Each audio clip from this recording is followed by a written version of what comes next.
right. Hi, everybody. Thank you so much for attending the talk. And I'm so pleased to see how many countries everybody is coming from. That's really nice. One advantage of this internet technology. All right. So my talk today is based on a paper that I wrote with my co-author, Dr. Dan Weary, where we explore the idea of a good life for laboratory rodents. So for my talk today, it's going to be about an hour long. I'm going to start with a brief introduction, then explain what I mean by a good life. We're going to then talk about the physical environment and interaction with humans and how those two can contribute to a good life. And then we're going to finish with the conclusion. So to begin, I think most people who use animals in research, or when we talk about research, everybody pretty much agrees that we should spare animals from any unnecessary harm.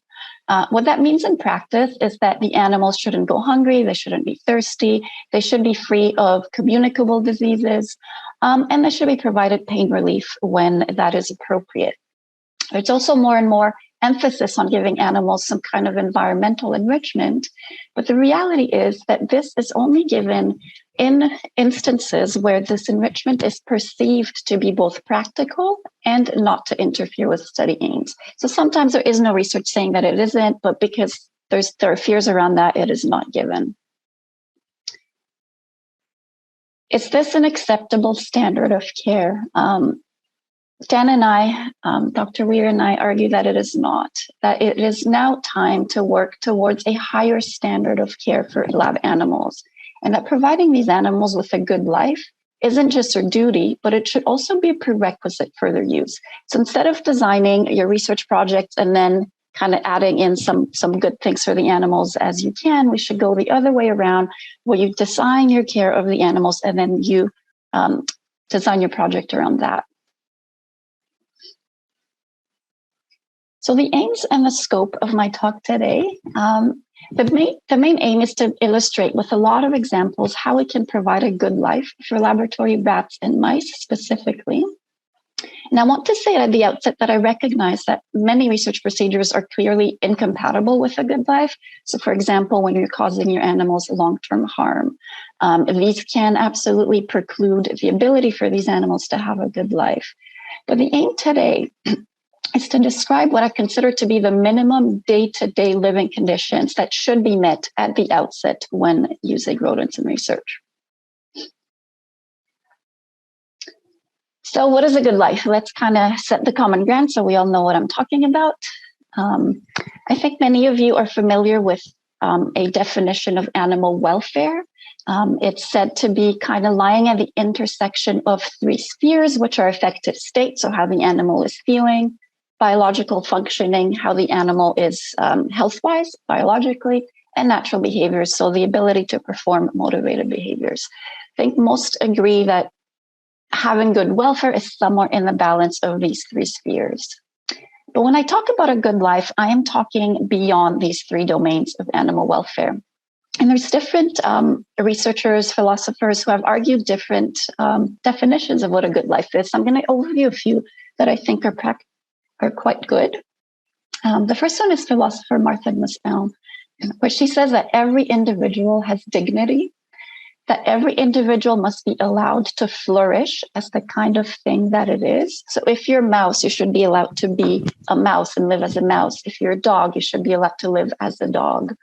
Animals must be allowed to utilize all their innate abilities, and in general, they should be allowed to experience a rich plurality of life activities. So be able to engage in an animal's full potential using a lot of abilities. In general, when people talk about a good life, there is a recognition that what's really important and central to a good life is engaging with the environment, learning, and overcoming challenges. So for example, an animal welfare scientist, Françoise Wemmelsfelder, says that the quality of life depends on different opportunities that animals have to pursue their own interests. Ethicists Purves and Dellon say that a meaningful life stems from intentional actions or own agency, so having control in one's life. Spinka, who is also an animal welfare scientist, proposes that there are 4 types of agency, so it's kind of a scale that builds.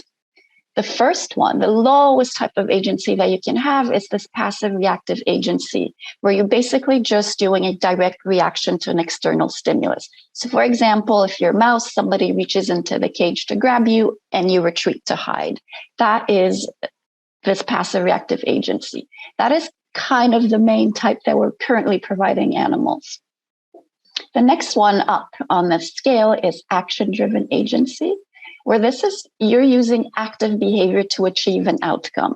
So something like building a shelter. So for a mouse, building a nest would be an example of this. You are choosing to perform behavior to achieve this nice nest.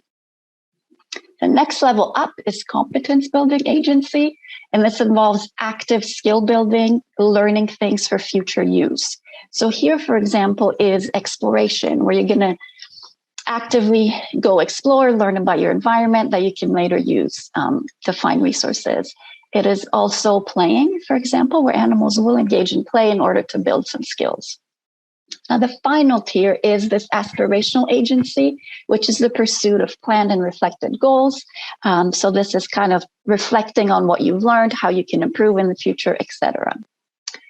Now, Spinka argues and has given some evidence that the second and third types of agencies, action-driven and competence building, are associated with positive affective states, and they also contribute to the expression of full species-specific potential. So really, we do need to try to achieve at least these two types of agencies with animals. So in summary, when I'm going to be talking about a good life, what I mean is a life that requires where animals are able to express a rich behavioral repertoire, they're able to use their abilities, they can fulfill their potential through active engagement with their environment.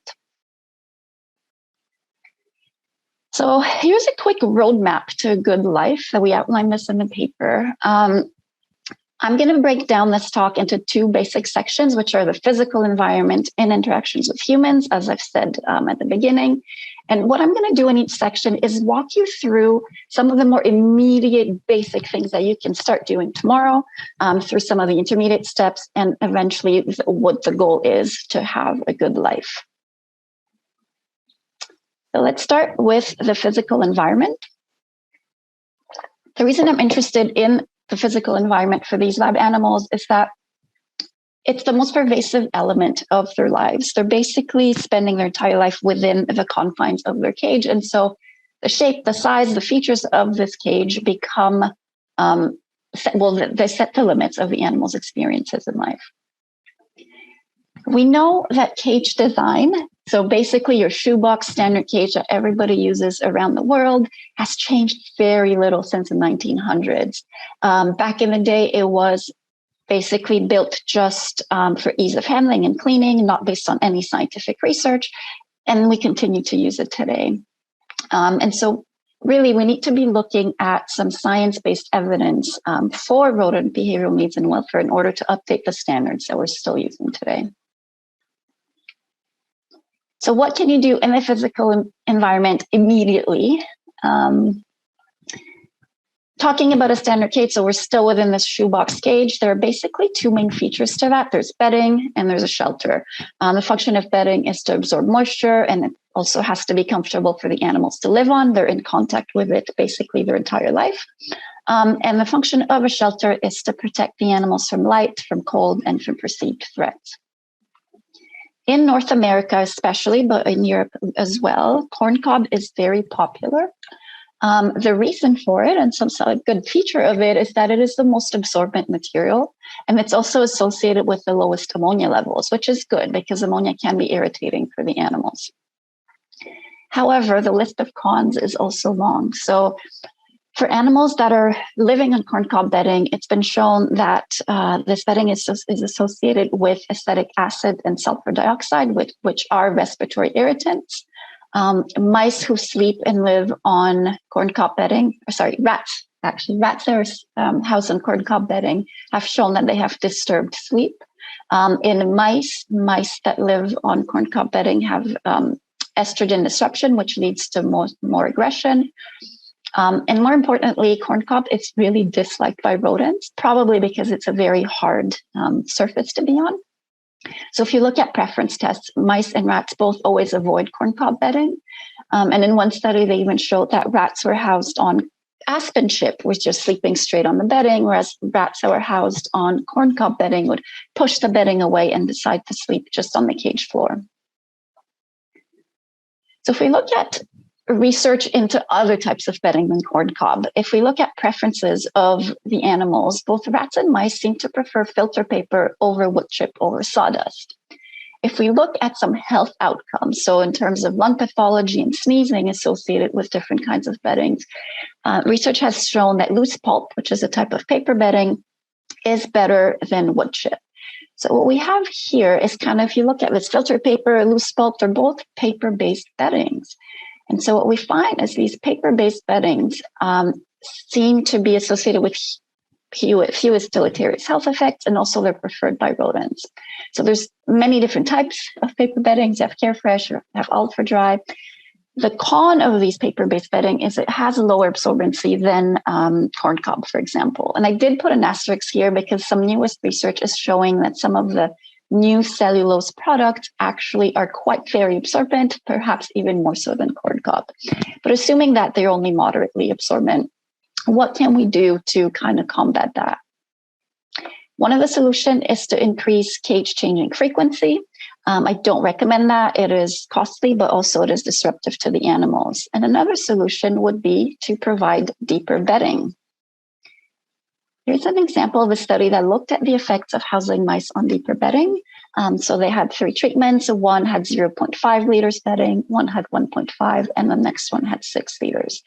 What they found is that the deepest bedding was associated with the lowest ammonia levels, lower corticosterone levels, which means lower stress, lower food intake, and higher body temperature.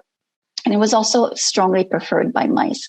So even though you're spending more money on putting more bedding into the cage, the fact that the animals eat less and have higher body temperature, kind of, you might recuperate some of that money there. So the evidence from that part of the literature review suggests that we really should be housing rodents on deep paper-based bedding in order to improve their welfare. Now I'm going to move on to shelters, which, as you remember, is kind of the only other feature in a standard cage. When we talk about rats, kind of just going back to their basic biology, where they came from, they do live underground. They are burrowing rodents. Their housing consists of a long tunnel that leads into a nest chamber, and that nest chamber is always lined with some nesting materials, so plant materials. If we look at in a laboratory, if we look at preference testing for rats, we know that they do prefer to have both a shelter and nesting material, but if they have to choose, they're going to choose just a shelter over just nesting material. And one study actually showed that rats who were given both the shelter and nesting material compared to rats who were only given a shelter had a reduced severity of over-grooming related self-injury. So those that were barbered were not actually getting as injured or barbering as much. Most of you, if anybody works in the lab, what you've seen as shelter, what we almost always give to rats are these open-ended tunnels. Unfortunately, research has shown that rats don't really like these. What they most prefer are shelters that only have one entrance and that are darker. So if we go back to the function of a shelter, it's supposed to protect the animals from light, from cold, and from threats.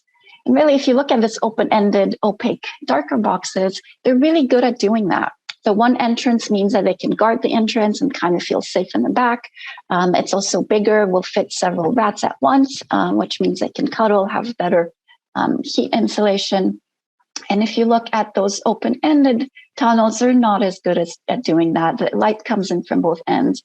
Both rats can't actually fit in the tunnel, and it will often just kind of take turns and rotate through the tunnel. When we go back to the biology of mice, mice also like to nest within a protected area, so that can be inside some kind of a shelter or underground, and they will sometimes also build a nest above ground.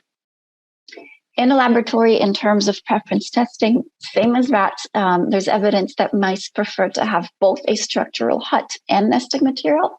But for them, if they have to choose, they will choose only nesting material over only a shelter. So that's the opposite from rats. So for nesting materials, which is the best shelter to give for mice, preference testing has shown that they much prefer to use tissue paper or paper towel over crinkle paper and over wood wool or wood shavings. However, if we look at nest quality, so how well the nest actually is able to keep its structure and keep insulation, research has shown that crinkle paper is better than tissue paper or compressed cotton. So if we kind of look at those two top ones, tissue paper and crinkle paper, what we can do is if we give animals both, we find is that the mice will build these beautiful 2-layered nests where they will line the inside of their nest with their preferred soft tissue paper and then use the crinkle paper as like structural outer layer. Okay, so moving on from shoebox cages, kind of still within shoebox cages, but moving on from really the basic things that we're already doing but could be doing better. What are the intermediate things we can start doing? Adding complexity. I think that's a no-brainer. We know enrichment is good for the animals. For rats, I wrote rats, but actually rats and mice both prefer structurally complex environments. And we know that in basically any research that compares a standard cage versus something that's more complex, the animals always do better in the more complex environment. They will have lower anxiety, lower depressive states, strong immune systems, lower susceptibility to different diseases such as cancer and neurodegenerative diseases. In a study looking at rat preferences for enrichment, we also know that they will prefer to have a variety of different objects versus having just one copy of an object or even 5 copies of a single object. So variety is key, so amount, but also variety is what we're looking for with rats. We can also add a wheel. Cages have to be taller to fit that, but we know that rats are highly motivated to run. When they're giving a wheel, in one study, they showed they would run up to 1 kilometer per day. They would also learn how to unlock a wheel to be able to use it. They will work in order to gain access to an area with a wheel. And they will also vocalize in this positive range, which is the 50 kilohertz range. It's associated with a positive emotional state. So they will do that both in anticipation of running and while they are running. So here I'm going to start walking you through different examples of what people have done within standard or basically standard shoebox cages. So in this example from Van der Harst in the Netherlands, they were able to increase the usable space inside a rat cage by 45%. Basically, they added a raised lid and they added a bunch of structures that the animals could rest on, could climb through. They included some gnawing sticks as well. And here on the left-hand side, they also had a litter pan. The rats were set to spontaneously start using it. And so when at cage changing, they were able to just change out the litter pan instead of disrupting the animals and changing the whole cage. When they looked at some welfare assessments, they found that rats were strongly motivated to access this enriched cage. And rats that were permanently living in this cage compared to rats who are living in the standard cage also had lower stress levels. Here's an example of something simple that can be done to increase complexity in a mouse cage, basically adding a cage divider. So what this is just it's actually commercially available cardboard insert that you can insert through the lid, and it divides half of the cage into what they call 3 burrows. What they found in a series of studies is that mice will often build their nest in one of those burrows. It's kind of a tighter enclosed space that they really like. They found that if aggression started in those cages, the mouse that was being pursued would often just retreat into one of the burrows, and that would effectively end the aggressive chase. They found that overall, mice who were given these cage separators had fewer aggressive events, they had fewer bite wounds, they also had better weight gain and lower anxiety. Here's another example of a mouse setup. So this was done at the University of British Columbia by a veterinarian who worked with us. What she did is she took a rat cage and stacked a little bit smaller mouse cage inside. She would then drill a hole in the bottom of the top mouse cage and fill the rat cage with deep bedding. So basically, you're kind of introducing this two-layered cage that doesn't take too much more space than a standard cage. What she found is that mice would sleep in the bottom during the light phase because it was darker. And then they would use kind of the top layer during the dark phase to use their wheel and go about their active behaviors. If females were bred in these cages, they would give birth and keep their young in the bottom cage that was more secluded. And these mice would also create nice tunnel systems all the way down into the bottom of the bedding if there was a kind of structural tunnel buried inside. I'm going to talk about something that's not talked about very often, which is this idea of segregation of space. So when we talk about rodent cages, we pay a lot of attention to minimizing ammonia levels for health reasons that are very valid. But there's a lot less work that looks at rodents' motivation to avoid contact with the urine and feces, even when ammonia levels are acceptable. This becomes really relevant because with the advent of these new caging technologies, such as ventilated caging, it basically dries out the bedding and it allows for less frequent cage changing. And I want to show you why this becomes important. So in this study, in 2009, they were basically looking at how long can we get away with not changing the cage. So what can be the cage changing interval and with appropriate ammonia levels. So what they found is even at day 10, there was still 0 ppm ammonia. So basically they were arguing you can wait 2 weeks between changing the cages. But if you look at a photo of what the cages look like if you look at day 10, it is littered with feces. Basically, the contact bedding has become the feces. This may be an issue. We know throughout the animal kingdom, including humans, there are many examples of wanting to segregate where we sleep from where we go to the bathroom. So for example, with caterpillar larvae, they have this built-in mechanism where they will propel their feces or fecal pellets up to 40 body lengths away from them. With the leafcutter ants in Colombia, they live in burrows, but they will leave their burrow and deposit their waste in little piles outside of the burrow. And on top of that, they have dedicated waste worker ants who will further carry down the piles of feces even further away from the burrow entrances. Among birds, you have examples where the parent birds will carry the fecal sacs of their young outside of the nest. The burrowing species of birds, the puffin, will also have a designated latrine outside of the burrow, so they won't do it inside the burrow where they sleep.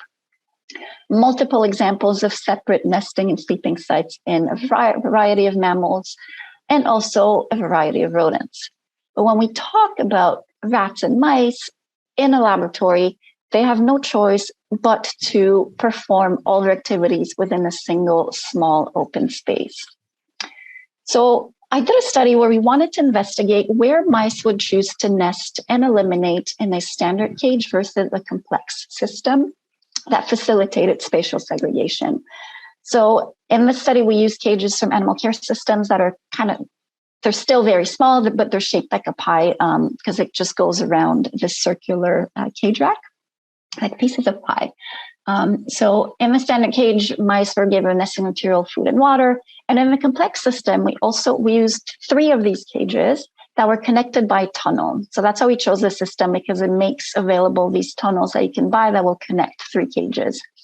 In the study, we provided nesting material in each of the 3 cages, but food and water are only available in 1 cage.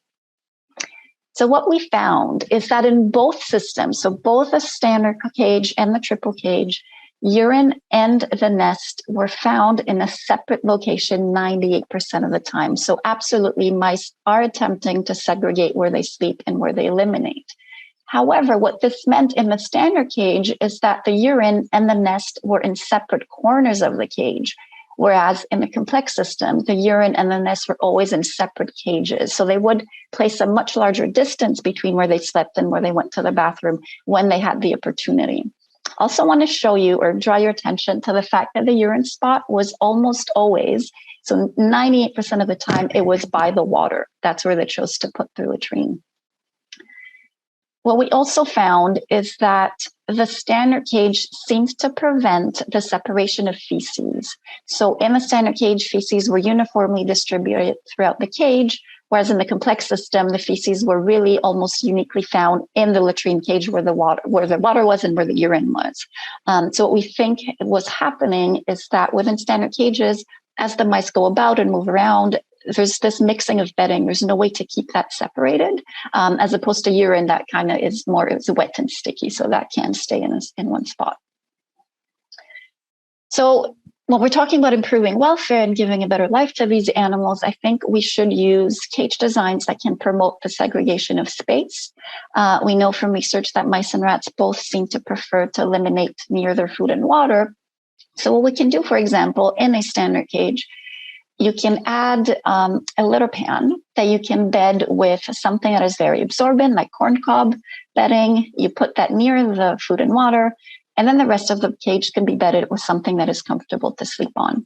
A better design would be to use, let's say, a double cage system or triple cage system, where one cage, the one that has food and water, can be bedded with something that is maybe not as comfortable, but very absorbent. And the other cage can be bedded with something that is comfortable to sleep on. So paper-based beddings.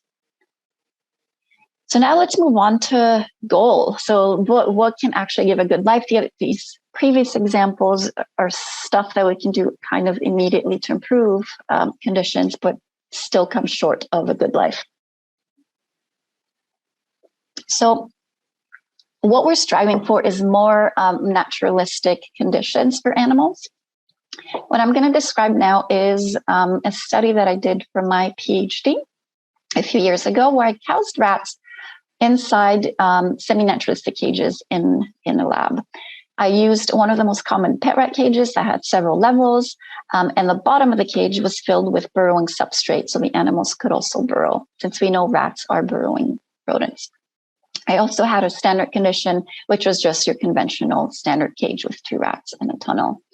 These rats were ordered from Charles River, and they were randomly assigned to treatment, so standard or semi-naturalistic upon arrival. I want to show you a video just so that you get an idea of what this looked like. So this video was shot at the same time. I was kind of panning between the standard cages versus the enriched cages. This is how different the animals will behave just based on the fact of where they're housed. So the rats on the left side are doing nothing. And unfortunately, many people who work in labs, I've heard them say that this is kind of what rats are, that they're lazy, that they're sedentary, when we know this really absolutely is not the case. Because when they have things to do and they have more space, they do become more active. Okay, so in this study, my rats had been continuously filmed with infrared cameras. And sorry, I don't know what.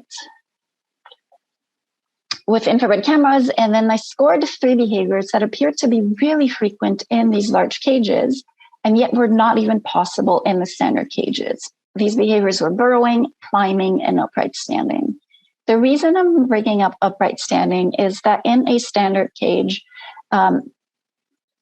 up to recently, at least the standards are slowly changing now, but rats are not even able to stand fully upright. So they cannot get their back straight, they can't stretch upright, they can't extend their legs, as opposed to the picture on the right here.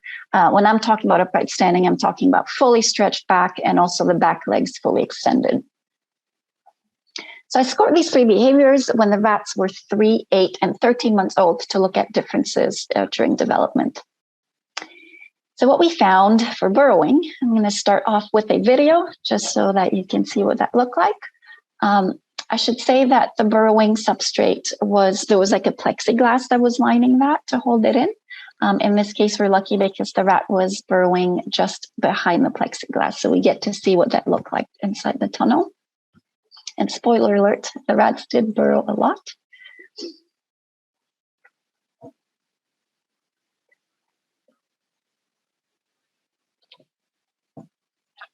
All right, so in terms of results, here on the x-axis, you have the age of the rats, 3, 8, and 13 months old. And on the y-axis, you have the frequency of burrowing per day per rat. What we found is that rats burrowed about 30 times per day throughout at least that first year of life that we looked at.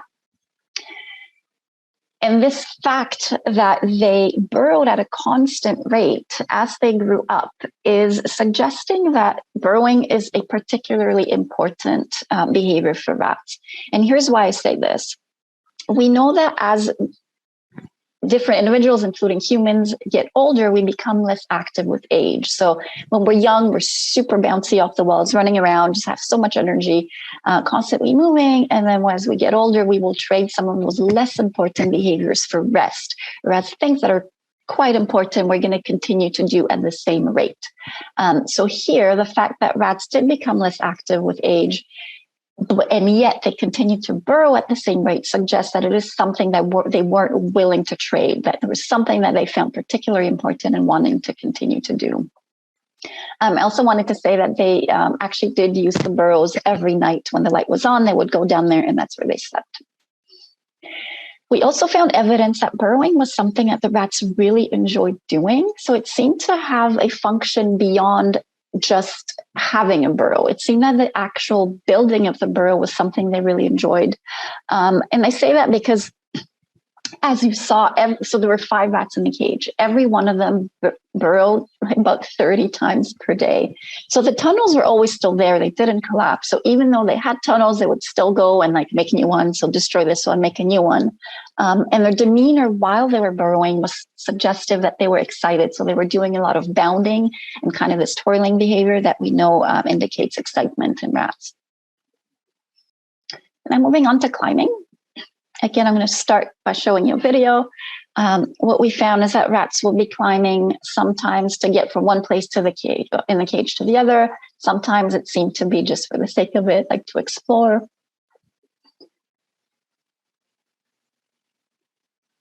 All right, so here we're going to have the same type of graph where you have age on the x-axis here and then the frequency per rat per day. So in contrast to burrowing, what we're seeing here is that climbing did decrease substantially as the rats got older. When the rats were really young, so when they were 3 months old, they climbed about almost 80 times per day, which is a lot. And then it seemed that by the time they were 13 months old, they kind of didn't seem to be able to hold on as much. So it seemed like it may have decreased because of physical ability. They seemed to not be able to grasp the wires as well. The important thing to note, though, is that in a laboratory, in research, rats are almost never kept until they're even 8 or 13 months old. So the rats that we do keep that are 3, 4, 5 months old, in these animals, climbing is a behavior that seems to be quite frequent. And they should probably be given the opportunity to perform it. Okay, final behavior that I looked at was upright standing. And there's going to be 2 types that I'm going to walk you through and show you examples of. So the first type that we saw that was by far the most common was what we called exploratory standing. So what you see in this rat here, she's sniffing, her head is moving. So she seems to be standing up for the sake of exploration. She's checking out what's happening in the upper sides of the cage. And here's the other type where we call this a stretch. So what you saw, there's a back arch, there's a stretched paw and a yawn. And you're going to see this again here, stretch paw and a yawn. So the stretching happened about 10% of all the upright standing, and that exploratory was about 90%. Here's the same graph again. So what we saw is that upright standing was by far the most common behavior that we saw. So when the young rats, 3 months old, they stood upright about 175 times per day, which equals about every 4 minutes. And even when they were older, they were still standing at about 75 times per day, which was about every 10 minutes. So super frequent. one of the reasons we think that this standing upright may have decreased with age is that exploration is one of those behaviors that is known to decrease with age. And since we know that they often stood upright to explore, this is the likely explanation. All right, so seeing this and seeing that rats in a standard cage cannot stand upright, which means they cannot stretch upright, it led me to hypothesize that rats that are standard housed may be compensating for this inability to stretch upright by doing a lot more lateral stretches. So these kind of horizontal stretches that you see here. So in this study, I wanted to compare the frequency of lateral stretching between the two systems when rats were 13 months old. So what we found here on this axis, you have the housing conditions, so semi-naturalistic rats versus standard rats. And on the y-axis, you have the frequency per rat of lateral stretching. So indeed, the hypothesis was supported. We found that standard house rats were stretching laterally way more, so about 8 times as much. That seemed to be excessive, like that seemed to be way more compensating than is warranted. And so I went back to the data and then compared the frequency of all stretching in the semi-naturalistic cages and standard cages. So as you recall, standard cages, there's no upright stretching. That's not possible. All they do is lateral. Semi-naturalistic cage, the pink bar is the lateral stretching and the blue bar is the upright stretching.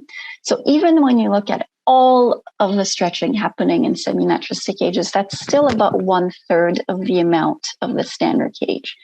So what this means is that this inability to stretch upright for standard rats doesn't seem to alone account for the high rates of stretching that we're seeing, and that something else is going on.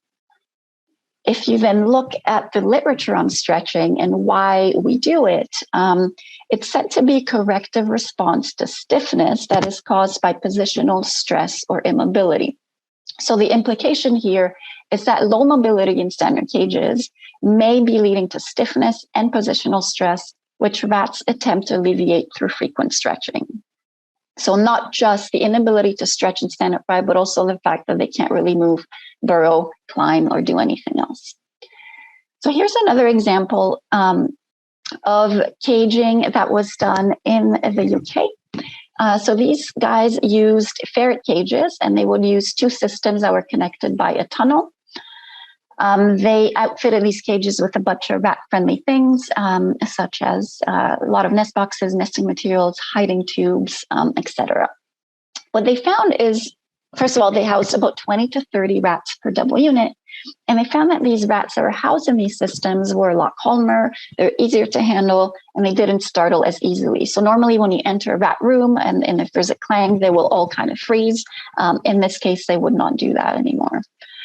These rats also started displaying their species-specific hopping gait that I told you about earlier, this excited gait. They were climbing, jumping, nesting, and they were engaging in this cooperative hoarding, which is also natural behavior, and extensive foraging. Here's an example of improved housing for mice. So these are large bins that are about 120 centimeters by, so about 1 meter by 1 meter. Just for reference, inside these bins, you have 2 standard shoebox cages. This is where the mice could go in and access food and water because there's a little hole drilled into the side of the cage. The cage was outfitted with a bunch of different items that were rotated, and its conformation was changed weekly as they cleaned the cage. What they did is they would place 10 to 20 mice per bin, and they found that mice who lived in these bins compared to standard housed mice, these mice had less fat, they had stronger immune systems, and lower corticosteroid levels, which means they were less stressed.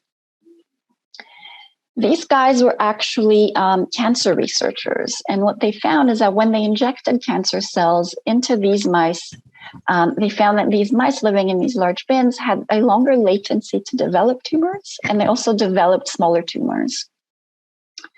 Their hypothesis was, and they found some evidence of that, is that these dynamic social interactions that are possible in these setups that have more animals, all the novel objects and the physical activity, led to a mild and beneficial activation of the HPA axis which then led to better buffering against larger negative stressors. So when they were challenged with cancer, they were better able to cope with that.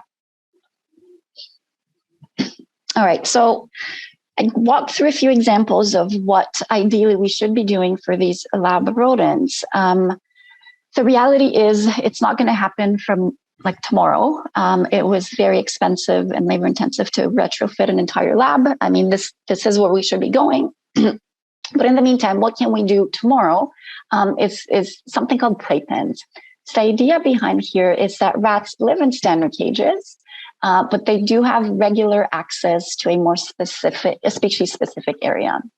So the first time I heard about this playpen idea for rodents was from a scientist at AstraZeneca named Kate Shenton.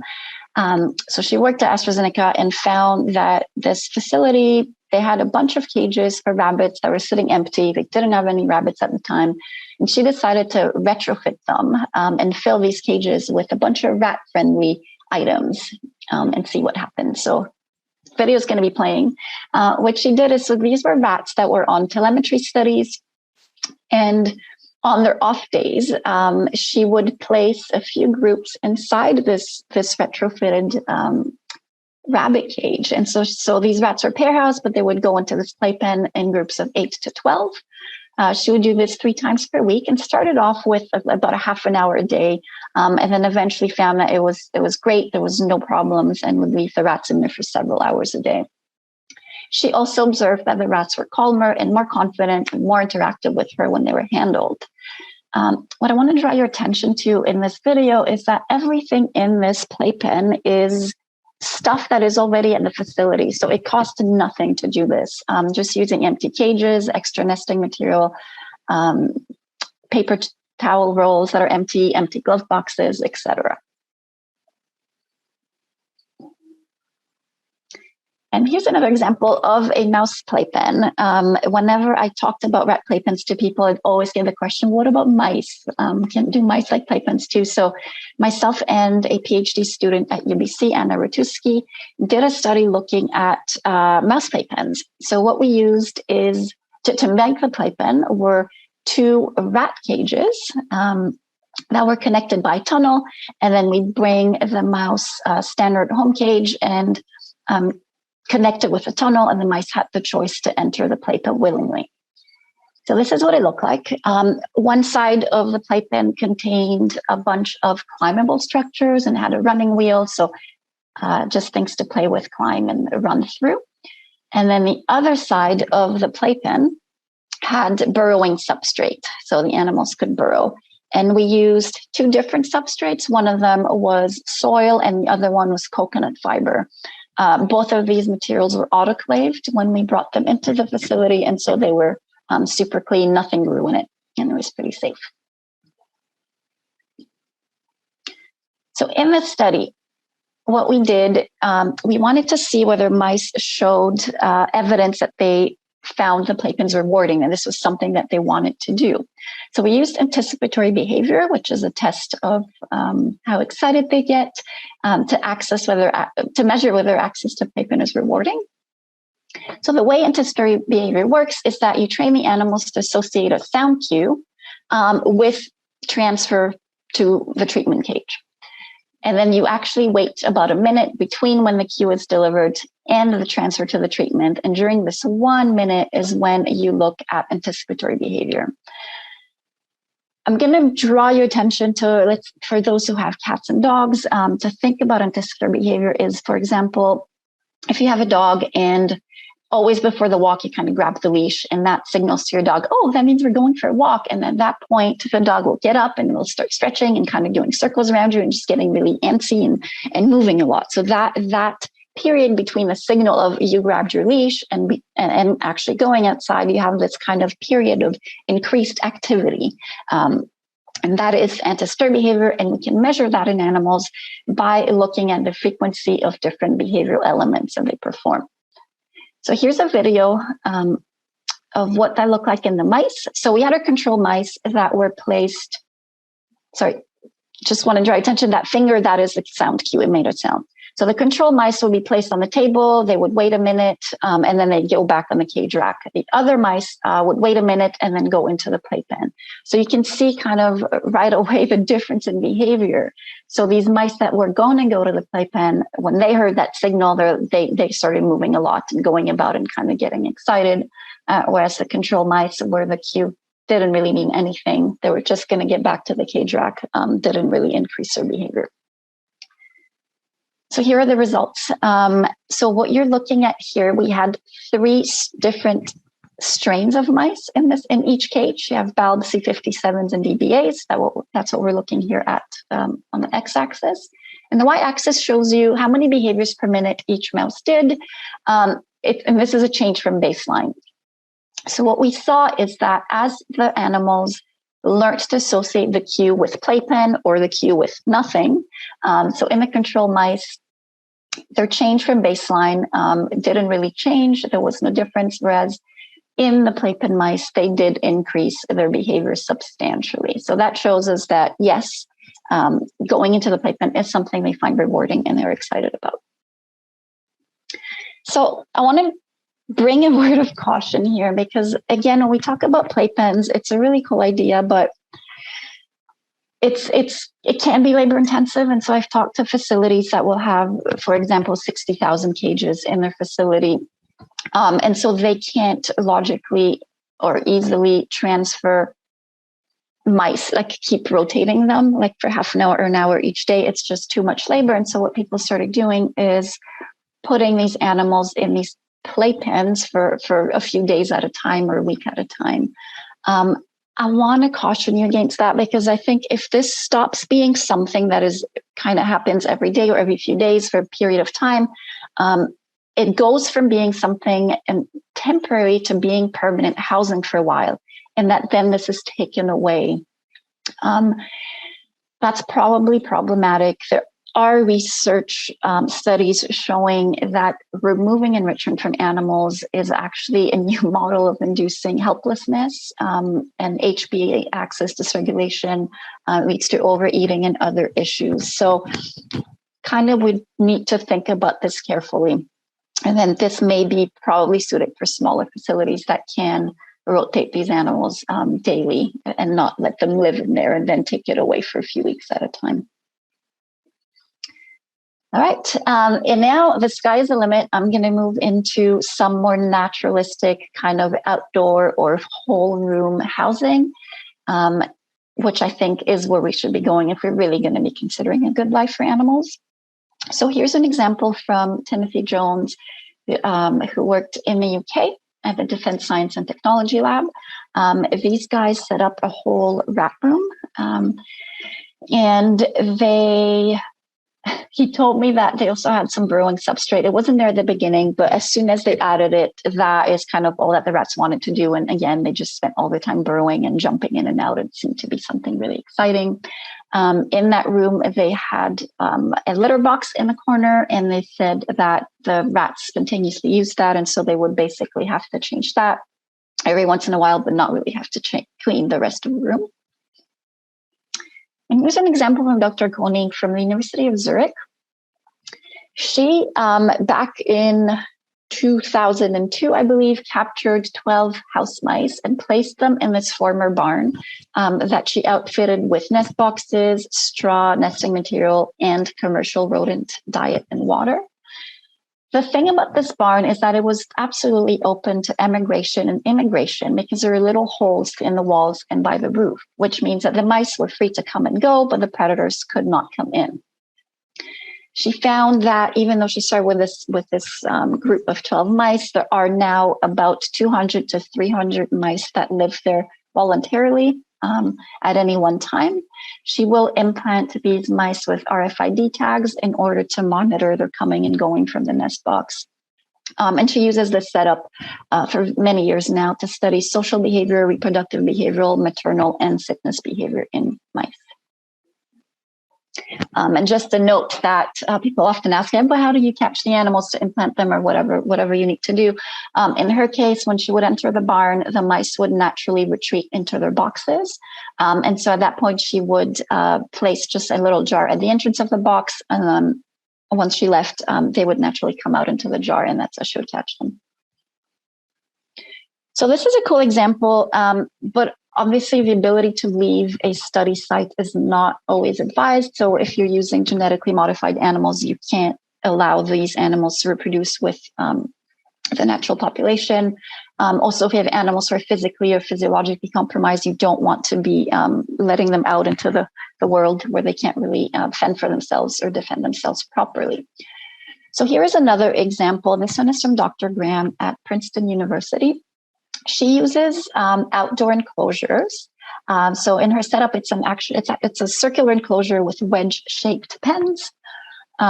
This one is close to immigration through the use of tall and deep walls, and also some predator deterrent from birds of prey.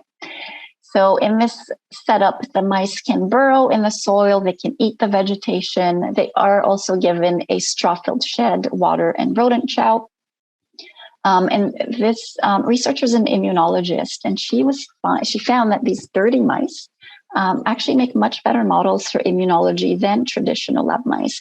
And so, for example, what she found is after using these, studying immunology in standard house mice, she found that housing them this way, she found some new environmental factors that never expected to be crucial drivers of the immune system, and that she never would have known had she not housed them in these more naturalistic systems. Here's a final example. Again, kind of looking at these free-range animals, but indoors, because sometimes you do need to control or have more control over temperature or rain or things like that. So this is an example of Dr. Potts from the University of Utah. He has been using this setup since the 1980s. He calls this a fully enclosed barn. He has about 30 mice that live in this setup. And basically what it is that this setup is divided into two different territories. There's the high quality and the low quality. The high quality territories have closed nest boxes, which are preferred because they're dark and safe.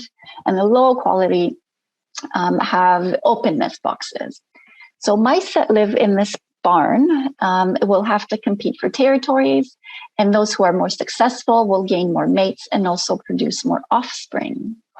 And he uses this setup for many different types of studies, but among them is drug safety testing. And what he's found is that testing drug safety using animals that are housed this way is much more sensitive than testing standard house mice. So what he's done several times now, and I'll give you a specific example in a second, is take a drug that was tested using standard housed mice and standard housed either dogs or pigs, found to be safe.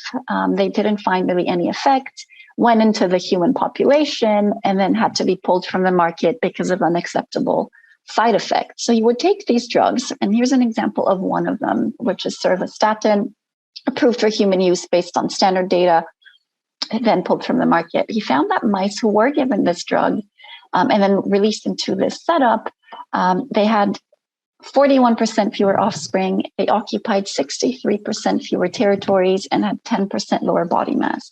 So what I failed to say, so half of these mice were given the drug, the other half were not given the drug. And he found that the mice who were given the drug were really at a disadvantage. And had we tested this drug safety using animals in a more naturalistic setting, we would have picked up the more subtle differences and not release this drug to the human population.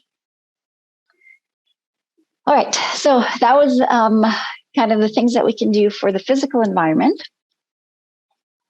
Now I'm going to move on to interactions with humans. Immediately, what can we do?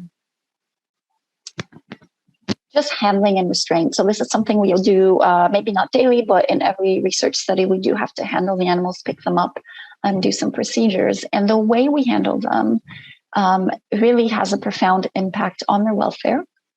And we should be using methods that will give the animals more control, so to increase this agency over that interaction. So here's an example with the rats to record blood pressure. So in the standard way, these animals are placed into some kind of restrainer device, and then the blood pressure is taken. In this new method, the researchers just placed the rats on a table and used a bed sheet or large towel that they cover the animals with. And what they found is that animals whose blood pressure was measured using this less restrained method using a sheet had lower arterial blood pressure, they struggled less, they defecated less, they had fewer audible vocalizations, and they did note that the time to obtain the blood pressure was similar between the two methods. In this other example, here's an example of IP injections. Typically, what is done is kind of methods A, B, and C here on the left, where you encircle the rat fully with your hand, or you can kind of scruff as well, either with the legs resting on your abdomen or the rat hanging. In their modified method, you only half encircle the rat. So you only hold on to kind of the back and you rest the bottom feet on your abdomen. And what they found is if you use this last method, this much less restrictive restraint method, is that these rats had lower plasma corticosterone, they struggled less, they defecated less, fewer audible vocalizations, and they also had a more positive emotional state after the injection. So really simple things that we can do immediately when using animals.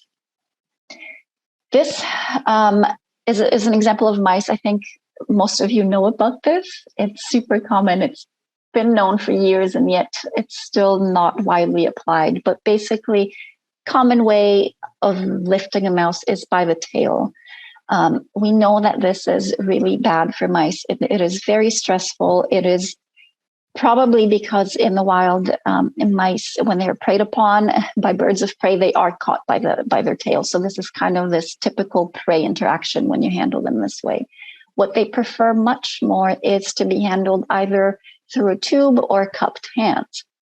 So there's dozens of studies on this now, but basically mice who were handled by the tail versus the other two methods have lower voluntary interaction with the handler. They do more urination, defecation during handling, which signifies that they're stressed. They have higher anxiety and depression in behavioral tests, and they also have higher plasma corticosterone levels. So really, we really should stop doing this. There's also a lot of studies showing that this does not take much time, maybe during the first or second time you're using this new method, but after that, it's actually just as effective. So now moving on to intermediate, maybe a little longer term, but still things that are fairly easy to implement. We need to be socializing rats and mice because they are naturally afraid of humans, and yet we're daily presence in their lives. Socialization is not just habituation. It involves building a trusting relationship so that both parties can enjoy the interaction. Like I said, goes beyond just routine handling for cage changing or weighing. It involves more of a friendly interaction, such as gentle petting and giving treats. So there's different protocols out there. I'm just going to show you three examples. So in this one study, they had rats that were softly touched over the entire body. They were hand-fed treats. They were talked to in a friendly and soothing manner. They would do this 10 minutes per day, twice a day for 2 weeks. And another protocol, these guys would place a rat on a table or in their lap, and they were just gently stroking them on the back and the neck. They would do this for 5 minutes a day, 5 times per week for 6 weeks. And with an example with mice, they just placed the mouse in the palm of the hand and then gently stroked the flanks and the head for 90 seconds every second day for 13 days. In all of these examples, compared to animals that were only handled routinely for cage changes and weighing, rats and mice that were gentled or been subjected to this socialization protocol had less vocalization, less freezing, lower anxiety in behavioral tests, etc. So again, something that is really worth doing if you don't want to stress out your animals on a daily basis, and also to get better and more reliable data. I also have to mention rat tickling, which is a specific form of interaction with rats. It's meant to use your hand in a way to mimic the rough and tumble social play that rats would do together. What studies have found is that rats who are tickled, once you've established a relationship with them and you have a good and trusting relationship with them. And when you tickle them, they will laugh. So they will produce these vocalizations in the 50 kilohertz range that indicates that they're excited and happy. Studies have also shown that rats who are tickled will seek out human hands more than rats that haven't been tickled. And they also have reduced responses to various stressors. So now let's talk about the goal. So where are we actually going with this human-animal interaction in order to have a good life? So the ultimate goal is to train your animals to voluntarily cooperate with medical and experimental procedures in order to give animals maximum control and agency over what happens to them. So here on this photo, for example, is a rat who was trained to sit on a scale. So instead of, restraining the rat, and it's always kind of takes a while and they're struggling and they don't want to be there, you train them to sit and get a treat. It's more efficient and it's much more enjoyable for the animal. I don't have photos with rodents of this, but again, just an example with monkeys is typically you will grab the monkey, two people will restrain them in order to give an injection. It's something that's really stressful. Versus what we should be doing is, again, using positive reinforcement training so that the animals volunteer their limb in exchange for a treat. This isn't super common with rats and mice, but there is this one institute in Sweden called RISE, where they are doing this for all of the rodents that come into research. So they're a toxicology facility.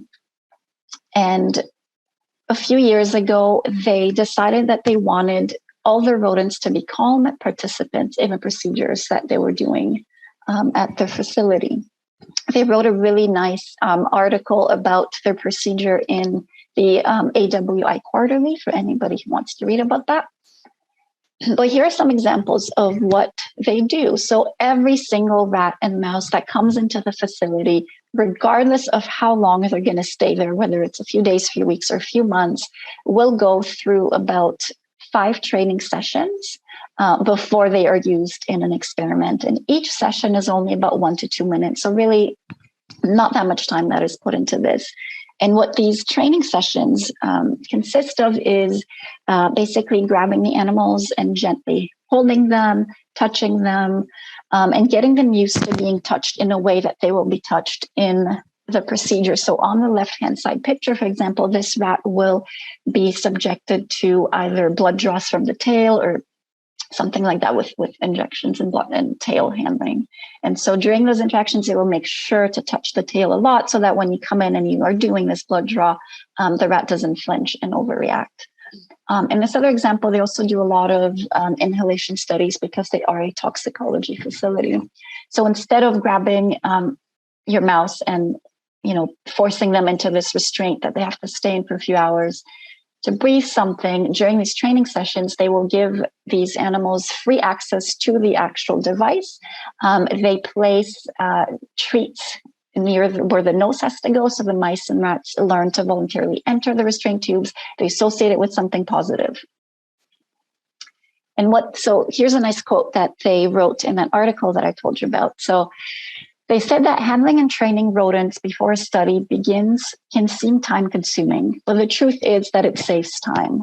When we start our studies, we never have problems with dosing and sampling procedures due to stressed and struggling animals, and we minimize stress-related mistakes. So in conclusion, from what we've covered today, so my and Dan Weary's vision of a good life is something that will include both excellent living conditions and also the ability to choose whether or not to participate in any procedures. Now, I absolutely realize that animals can't give informed consent. So while you can train them to, give their limb and to participate willingly into like getting an injection, for example, you can't expect them to know or to volunteer for that injection to then cause them cancer or Parkinson-like symptoms or something like that. People who really want to give animals a good life could, just take a stance that they won't do this type of research. some of that work then could be shifting towards studying pets that have naturally occurring diseases. So instead of taking your healthy lab animal, inducing obesity or inducing these diseases, you can recruit pets and study that in them if possible. We absolutely, again, realize that the application of these options of providing animals with a good life will require a lot of creative thinking. I think that's the number one requirement, a lot of careful planning. So you really have to plan things out before you start your study and not as you go. And obviously will take substantial monetary and time investment. But we also argue that these changes will provide a range of benefits, including animals who are more pleasant and interesting to work with, better staff morale, and also data that are more relevant to the questions at hand, which is the reason why we're using them in the first place. And with that, I thank you. And I welcome any questions.